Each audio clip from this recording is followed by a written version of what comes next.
शाहू स्टेडियमवर Shahu Chhatrapati football league स्पर्धेतील सामने सुरू आहेत. आज दुपारच्या सत्रात पहिला सामना बीजीएम स्पोर्ट्स विरुद्ध संध्यामठ तरुण मंडळ यांच्यात झाला. पूर्वार्धात 3ऱ्या मिनिटाला संध्यामठच्या यश जांभळे यानं गोल करून संघाला 1-0 अशी आघाडी मिळवून दिली. त्यापाठोपाठ 14 आणि 16व्या मिनिटाला कपिल शिंदेनं 2 गोल नोंदवून संघाला 3-0 अशी भक्कम आघाडी मिळवून दिली. मध्यंतरापर्यंत हा सामना 3-0 असा राहिला. मध्यंतरापर्यंत सामन्यावर संध्यामठ तरुण मंडळाचं वर्चस्व राहिलं.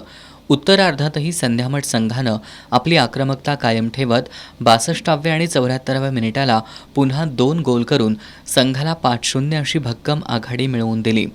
संपूर्ण वेळेत ही आघाडी कायम ठेवत संध्यामठ तरुण मंडळानं बीजीएम स्पोर्ट्सवर 5-0 अशा गोलफरकानं एकतर्फी विजय मिळवला.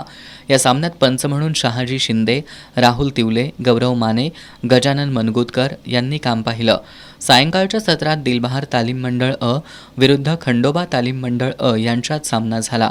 सामन्याच्या पूर्वार्धात दिलबहारच्या स्वयं साळोखेच्या पासवर विष्णू विट्टी यानं 24व्या मिनिटाला गोल करून संघाला आघाडी मिळवून दिली.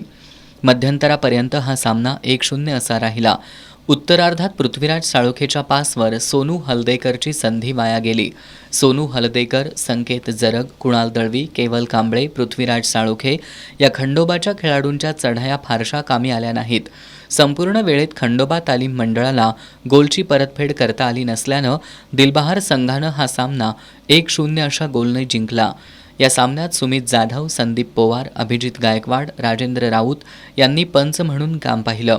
उद्या बुधवारी दुपारच्या सत्रात सम्राटनगर स्पोर्ट्स विरुद्ध पीटीएम ब तर सायंकाळच्या सत्रात प्रॅक्टिस फुटबॉल क्लब विरुद्ध फुलेवाडी फुटबॉल क्रीडा मंडळ अशी लढत होणार आहे.